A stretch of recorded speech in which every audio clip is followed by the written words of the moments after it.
নমস্কার বন্ধুরা, আশা করি আপনারা সবাই ভালো আছেন। আপনাদের সবার ভালোবাসা নিয়ে আমরা আজকে চলে এসেছি। সাকিনসুরি নাটকের 18তম না, এপিসোড না? 15 থেকে 15 18 থেকে থেকে 18 এপিসোডটা আমরা দেখছিলাম। অসাধারণ একটা এপিসোড। আর আপনাদের প্রত্যেকের কাছে আমাদের একটা রিকোয়েস্ট থাকবে, আপনারা যদি আমাদের চ্যানেলে নতুন হয়ে থাকেন তাহলে অবশ্যই কিন্তু চ্যানেলটাকে সাবস্ক্রাইব করে নেবেন। আমরা কিন্তু আমাদের চ্যানেলে এই ধরনের নাটকের ভিডিও, ট্রেন্ডিং ভিডিও, সমস্ত ধরনের ভিডিও কিন্তু রিয়াকশন দেবো। তো অবশ্যই। চলুন বন্ধুরা, শাকিন শাড়িশুড়ির সেই অসাধারণ এপিসোডটা দেখে নেব। জি, আপনি তো নিজের চোখেই দেখলেন। আমরা তো চেষ্টার কোনো ত্রুটি করলাম না। পাশে নির্মিতনকে ডেকেছি। আনবেরই পারলাম না। হ্যাঁ তা তো দেখলামই। এমনই মাথা হইছে তোমরা গ্রামের দাসামিক হাজিরই করবে পারলে না। বিচার তো অনেক পরের কথা। মধ্যিখান থেকে আমার সম্মানটাও নষ্ট করলে আর আর অপমানের কথা তো বাদই দিলেন। মন্ডল সাহেবকে একটু বুঝায় কইবেন। আর আপনি তো দেখেই গেলেন যে আমারে করার কিছু নেই। এখন তিনি যা করবার কয় তার কথার বাইরে কোনোদিন আমরা যাইও নি আর এখনো যাব না। আচ্ছা সেটা না হয় বুঝলাম। আচ্ছা এ গুরুদাস, হ্যাঁ তুই আমার একটা সত্যি করে কথা কত, এই রুইতন স্যাংরাটা এত শক্তি পায় কোনে কত, নাকি ওর পেছনে বড় কেউ শক্তি দেয়? না হলে মন্ডল সাহেবের কথা ওর বুক কাঁপে না কারে? পুত করিস কি তোর কথাটা ক। সে কথা না আমিও কবের পারি না মান্নান ভাই। এতদিন তো জানতাম যে মোবাইলের ব্যবসা করতো, ওই যে হুন্ডা চুরি করে নিয়ে আসবি এ কথা তো আমরা স্বপ্নেও ভাবতে পারি নাই। হয় শোন, সব পুকাই বাঁচা হয়ে যাবিনি বুঝছিস, সব পুকাই বাঁচা হয়ে যাবিনি। তো তাই কেন শোনো, আমি অবশ্য পারতাম এখনই ওই শালাক ধরে বাঁধিয়ে পিটমুড়া করে নিয়ে যাবে। কি করব, মন্ডল সাহেবের অর্ডার নেই। ও সেই রিস্ক জন্যই নিচ্ছে রাখে না, ও যাচ্ছি, জানে। বুঝছো? এখনো জানে না যে ভালো ক্যাচাল পেয়ে গেছে, বুঝেছেন তো? কি হয়েছে রে দিদি? এই গায়ের সব কেমন জানি সলমন সলমন করতেছে। ওই যে মিয়া ডাইছিল, দেখলাম যে বড়দের ঘরে বসে ছটফট করতেছে। আর কইস না এগার মানুষের কথা, ওসব আমি নিজে ভালো করে বুঝিও না। চুপ করে থাক দিলি। এগার মানুষ ক্ষণে সব গরম হয়, ক্ষণে আবার সব ঠান্ডা। কি হয়েছে জামাই বাবু? আপনার ধরতে নাকি পুলিশ আসতেছে? না রে ভাই, পুলিশ আসলে তাও তো কোনো সমস্যা নেই, তার সে বড় ভেজাল বাঁধিছে। ভেজাল কি সেটা পরে শুনবনি, আগে কোন তো দেখি পুলিশ আসলে কোনো সমস্যা নাই কেন? আমার তো মনে হয় গায়ে পুলিশ আসলে কোনো মানুষই থাকার কথা না। ভুল করলে শোনালু, পুলিশ আইছে আমাদের গায়ে খারাপ কোনো কিছু খুঁজে পাবি, কবে যে আমরা চোর তাই তো। কিন্তু পুলিশ এসে কেবা করে বুঝবি যে আমাদের গায়ের সব মানুষ চোর, আমাদের গায়ে কি তা লেখা আছে? আর সারা গাঁও খুঁজে একটা তিল পরিমাণ চুরির জিনিস তুমি খুঁজে পাইবা, এবার তালি বোঝো। ও কথা কবে না, এখন ঠিকই চুরির মাল পাওয়া যাবি না। রুইতনের হোন্ডা খান থেকে গাই আছে ও নাকি? রোহিতনের হন্ডা নিয়েই কেসটা যত। আরে হুন্ডা আবার কিসের হুন্ডা?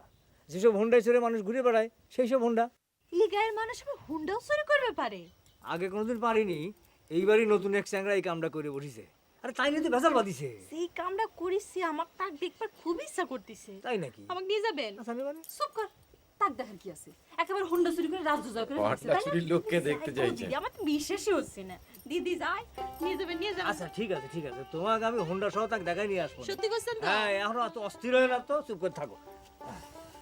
যেমন হন্ডা জামাইবাবু চোরকে তেমনি দেখতে যাবে। এই রে, গোলাম যাচ্ছে মনে হচ্ছে। না না জংশন হ্যাঁ। ও নিজেকে বাঁচাচ্ছে, বুঝেছেন তো? বলে আমি তো ছিলামই না ওই আপনি দিন। একটু মন্ডল সাহেবকে বুঝায় কইবেন, তিনি যেন আমাকে ভুল না বোঝে। আমি তো আগেই কইছি, সেদিন আমি গাঁই আসছিলাম না। তাই আছে। এই কথাটা তুমি মন্ডল সাহেব যা বুঝায় এনে, আমি কিচ্ছু বুঝাবার পারবো না। তোমরা এই সারি সুরি গায়ের মানুষ আমাকে যে অপমানটা করিসাও তার সব তলব কিরম করে সেটা ভাববে দাও। যাও, আপনাকে একটু আগায় দিয়ে একলা একলা যাবেন। কে আগে দেওয়া লাগবে কি জন্য? এই মান্নানে তুমি কি মনে করো? হ্যাঁ ওরম 2-4-10টা রুইতন মান্নান একা সাইজ করবার পারে, বুঝছাও? শরীর জ্বলায় না করলাম, যাও। আমাদের মেয়েটাও পথ দিয়ে যাচ্ছে। এত বড় একটা ঘটনা হয়ে গেল, আমি কিছু জানবারও পারলাম না। আচ্ছা আমার একটাবার ডাক দিব না? তুই যে দিনের বেলা ঘুমোছো তা কিটা জানে? আর এত বড় ঘটনা দেখে তো আমাকে সকলেরই টাস্কি লেগে গেছে। রুইতনের আসপর্দা কথা চিন্তা করে দেখ, আমি গুরুদাস মিলে এত করে বোঝালেন, কাকলিও এত করে কলো, তাও মান্নানের কাছে গেল না। মান্নানের কাছে না গেছে ভালো করেছে, ওই বেটা বেশি পাওয়ার দেখায়। এই আমরা কি মান্নানের পাওয়ারের ধারধারি নাকি? গায়ে গাছারে খাটি মন্ডলে আমাকে পয়সা দেয়, আমরা যদি কাম না করি মন্ডল আমাকে একবেলা খাবার দিব? এ তুইও দেখি ঋতুনের শুরুই শুট দিচ্ছ। ও এ আবার মন্ডল সাহেবকে চটাতে চাইছে না। পুলিশ পিটপোড়া করে বাইদে নিয়ে যায়, তাহলে তাকে বাঁচাবি কিডা? তার আগে তুই এটা কথা কত, তুই কি আজ বিশেখালি মন্ডল বাড়ি যাবো নাকি? তা তো যাওয়াই দরকার, মন্ডলের সব খুলে বলা দরকার, তা না হলে আমাকে আবার ভুল বুঝবার পারে। আসল কথাটা করলেই হয় যে তুমি মন্ডলের বিটির সাথে দেখা করার সুতো খুঁজতেছো, আর ভাই রুতনের ঘটনায় সেটা পাইয়ে গেলে, তাই না? ও সব বোঝে। ফালতু কথাই তো কম।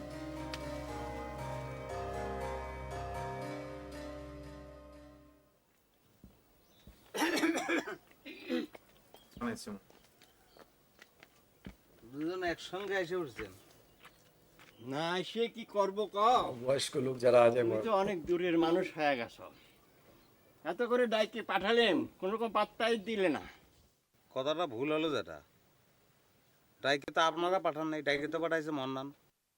কথা তো বাবু একই হলো। কেবা করে এক হইল? মান্নান এই গায়ের কিরা, তারা তো চোট পাটকেন, আর আপনারা সবকিছু মাইলে নেন। কি কৌরুই তো না মানে উপায় কি?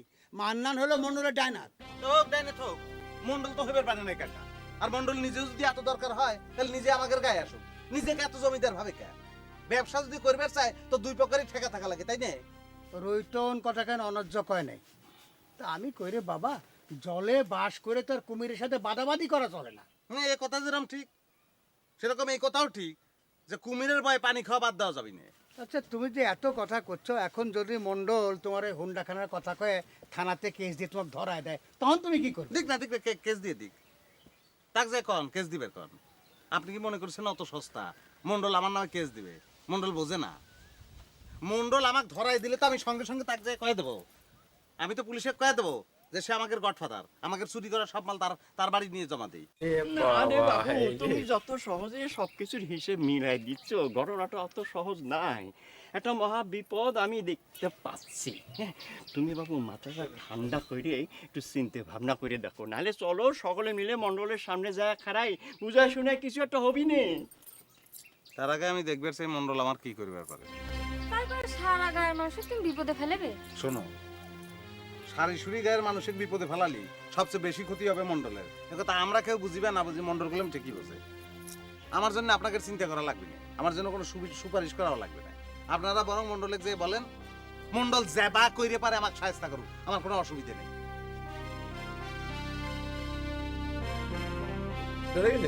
হবে। আচ্ছা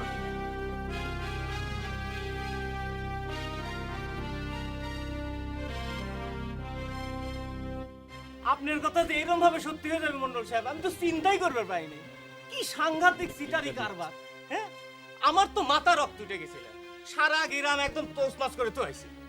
তো কিডা কইছিল সারা গ্রাম তছনছ করে থিয়াইতে? এটা কি করছেন আপনি? আমি তো একবার প্ল্যান করেছিলাম এই যে, যে ও কিন্তু রিজার্ভের কথা বলছে। দুই তো অনেক পিট মুড়া করে বাইদিলে চলে আসবো। ওই তুই কিডা রে? রুই তো অনেক পিঠ মুড়ে দেয় বাদার। তো কইছি জোর করে হুন্ডা নিয়ে আসবি, আমি খালি কইছিলাম গোপনে যাই নাই হুন্ডা খান গ্রামে আছে কি। তুই তো সেরে বেড়া করে আইছিস, আসলে তোর দিয়ে কোনো কামই হয় না।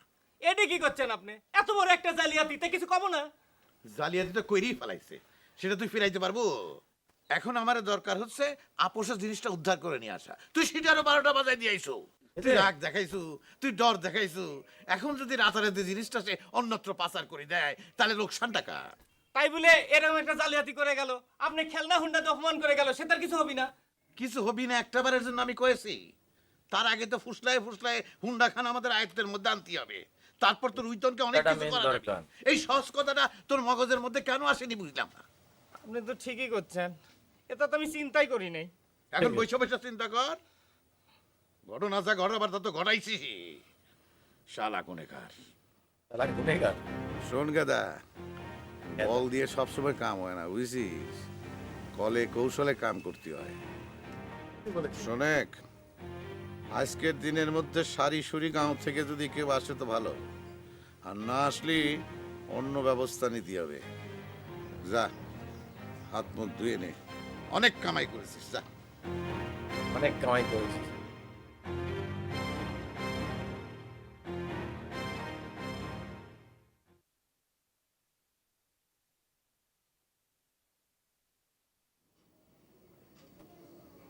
তুমি যে এ কি সারাদিনই গান করে নাকি? হ্যাঁ, যখনই যে তুমি যে আমার, তুমি এই ধরা পড়ে বলেছে আমার ধরা পড়ে হয়তো বলে বলে দেবে সমস্ত কথা।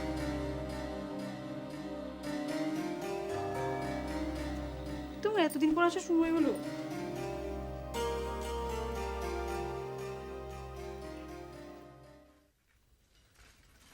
তোর অন্য এই ডাক্তার, এই এই ডাক্তার। ডাক্তার, এই break break break break break.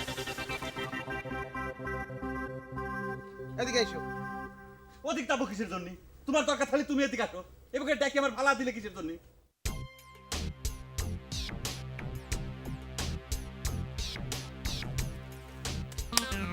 না ঠিকই কইছো, তুমি একটা বিশাল ডাক্তার, তোমার সম্মান আমার সম্মানের চেয়ে বেশি হবি না। আমারই তোমার কাছে আসা দেখেছেন? উচিত, ঠিক না? না আমি আর কি কব, যাক একদিন পরে তালি পরে ঘটনাটা বুঝতে পারিছাও, তালি পরে অসুখ বিসুখ কার কও, চিকিৎসা করে দিচ্ছি, দিবে বাইর করো। আরে বাবা, তো তোমার চিকিৎসা যে কিটা করবে সেটা চিন্তা করতেছি। যাই হোক, আমার অসুখ হলে যে তুমি চিকিৎসা করবে না সেটা তুমি কইছাও। এই ফালতু কথা কইছাও কিসের জন্য? অসুখ কি সেটা কও। ডাক্তার কোনোদিন রোগীর চিকিৎসা বন্ধ করে রাখতে পারে না, সে যদি তার মহাশত্রু হয় তাও না। আচ্ছা কও কি সমস্যা তোমার? না, আমার কোনো অসুখ বিসুখ নেই, সমস্যা হচ্ছে ওই হুন্ডার। কি করছো তুমি? তোমার হুন্ডার সমস্যা? আমি কি হুন্ডার মিকান নাকি যে আমি সবসময় লাট বল্টুর সাথে নিয়ে ঘুরে বেড়াচ্ছি, তোমার হুন্ডা ছাড়িয়ে দিলাম? এই এক সমস্যা তোমার, তুমি কথা শেষ করতে দাও না, ফাট করে জ্বলে ওঠো। শোনে, এই যে সাইকেল নিয়ে ঘুরে বেড়াচ্ছ, তো এটা চালাতে কষ্ট হয় না? এই সাইকেল আনতে বাদ, তুমি হুন্ডা নিয়ে যাও। এলা মানে কি করছো? নিয়ে যাওয়া মানে ধরো বন্ধুত্বের নিদর্শন হিসেবে তোমার এটা আমি উপহার দিয়ে দিলাম, যাও। তাছাড়া তুমি তো আমার কাছে ভিজিটের টাকা পাওই, তাই না? আশ্চর্য কথা, তুমি কি আমার সাথে রসিকতা করতে চাও, মস্করা করতে চাও, তাই না? এই আর একটা ফালতু কথা তুমি কইলা কেন? আমি কি তোমার হুন্ডা কেন উপহার দিবে পারি না, তাই না? রুজনের সে কইছে নাই না? এই নাও, ধরো চাবি নাও, আসো। এই কি করতে চাও? হুন্ডা নিয়ে যাও। এই লুইতন ছাড়। এ ভাই ভাই ভাই সত্যি হুন্ডা নিয়ে যা, কি হবে দেখো ভাই, হুন্ডা নিয়ে যা। লুইতন ছাড়িয়ে দাও, কিন্তু বিয়া তুমি হয়ে যাচ্ছে কিন্তু। এখন ডাক্তারের সাথে এগুলো কি শুরু করেছো তুমি? আর আমি তোমার আমি তোর সাথে আমার কোনো বন্ধুত্ব নাই, আর তোরের মাল কিনে জন্য আমি উপহার নিয়ে যাবো। আমি কো এই ধরো আবিও নেবে না, ও জানে কেলো কেস আশ্চর্য ব্যাপার। এরকম দিনে দুপুরে রাতে আমি তার খারাপ করে নিয়ে অপমান করো। আমার সিরাপগুলো যদি ভেঙে যায় থাকে তাহলে ফেরত তুমি পাইবে। বিয়া তো কোনে কর। মাগনা জিনিস লিভারছে না, শালা এরকম পাগল তো জীবনে দেখিনি। এটা বড় কেস হবে মনে হয়।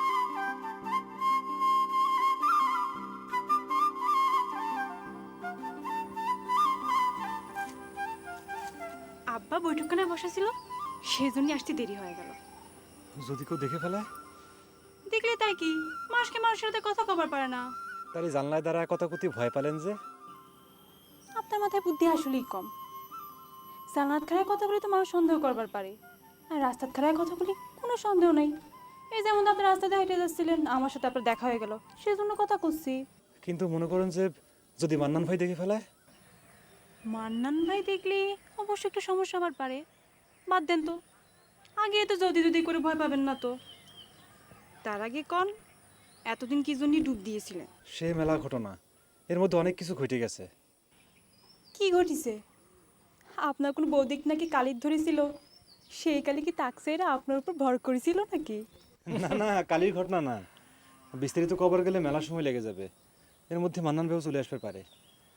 তার আগে আসল কথাটা কয়া ফেলাই। এই কয়দিন কিন্তু আপনার গান শোনার জন্য আমার মনের মধ্যে খালি ছটফট করেছে। এ নিয়ে রিগানও অনেক টিটকারি দিচ্ছে। শুধু আমার গান শোনার জন্যই মনে মধ্যে ছটফট করেছে, আর কিছু না? সাধারণ আচ্ছা, আমি আসার সাথে সাথেই আপনি আমার তুমি করে কষছিলেন, সেটাই তো ভালো ঠেকতেছিল। এখন আবার আপনি করে কষছেন কে? তুমিও তো আমাকে আপনি করে কথা করছেন। আপনি মণ্ডলের মেয়ে, আপনাকে তুমি করে কওয়া যায়?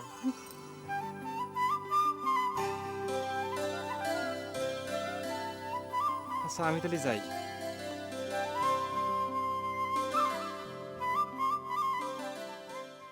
আচ্ছা দিদি, তোর কি এই গায়ে থাকতে ভালো লাগে? খারাপ লাগার তো কিছু দেখিনি, সত্য হলেও স্বামীর গাও ভালো না লাগে পারে ক? না, কথাটা সেই জন্য কইনি, আসলে গায়ের মানুষগুলোর জন্য কথাটা কইলাম। সত্যি কথা যদি কওয়া লাগে তাহলে পরে ক্ষতি হয়। এ গায়ের মানুষের মধ্যে আজ পর্যন্ত খারাপ কোনো কিছু আমি দেখিনি। জাগরে কামই খারাপ, তাগরের মধ্যে তুই খারাপ কিছু খুঁজে পাস না। মানলাম কামটা খারাপ পথে করে, তাই কি ওরম খারাপ কাম অনেক মানুষই করে। এ গায়ের মানুষ খাইটি খায়, বুঝছো? বারে দিদি, তোর তো দেখে মেলা উন্নতি হইছে, সুরের পক্ষ নিয়ে মেলা কথা কইতেছিস। শোনে, এ গায়ের মানুষ পেটের দায়ে খালি চুরি ডাইজা করে, কারো মাথায় তো বাড়ি মেরে খায় না। আর এ গায়ের মানুষের মধ্যে একজনের সাথে আরেকজনের বাদাবাদিটাও পর্যন্ত নেই। এমন নির্ঝঞ্ঝাট গাও তুই কোনোখানে খুঁজে পাবি না, বুঝছো? হ্যাঁ, ওরা তো সব পুরা অসাধারণ, কিন্তু এপিসোড যত দেখছি কিন্তু মন ভরে যাচ্ছে। অসাধারণ দেখলেন অলরেডি, কিন্তু ইয়ের কাছে খবর চলে গেছে মান্নান যে একটা ভুল করে ফেলেছে, তার সেটা কিন্তু মন্ডল সাহেব কিন্তু বুদ্ধির মাধ্যমে বুঝিয়ে দিল যে তুই যে কাজটা করে এসেছিস গোড়মেল করে ফেলেছিস। তো আগামী দিনে কি হতে চলেছে, মন্ডল সাহেব আদৌ মানাতে পারবে কিনা, মান্নান আসলে শুনবে কিনা, সেটাও এখন দেখার বিষয়। শেষ পর্যন্ত কি হয়ে দাঁড়ায় সেগুলো আগামী এপিসোডে দেখবো। তো আজকের এপিসোড এখানেই শেষ করছি, আবার কালকে দেখাবে এই নাটকেরই আবার অন্য কোনো এপিসোড নিয়ে। ততক্ষণে সবাই ভালো থাকবেন, সুস্থ থাকবেন।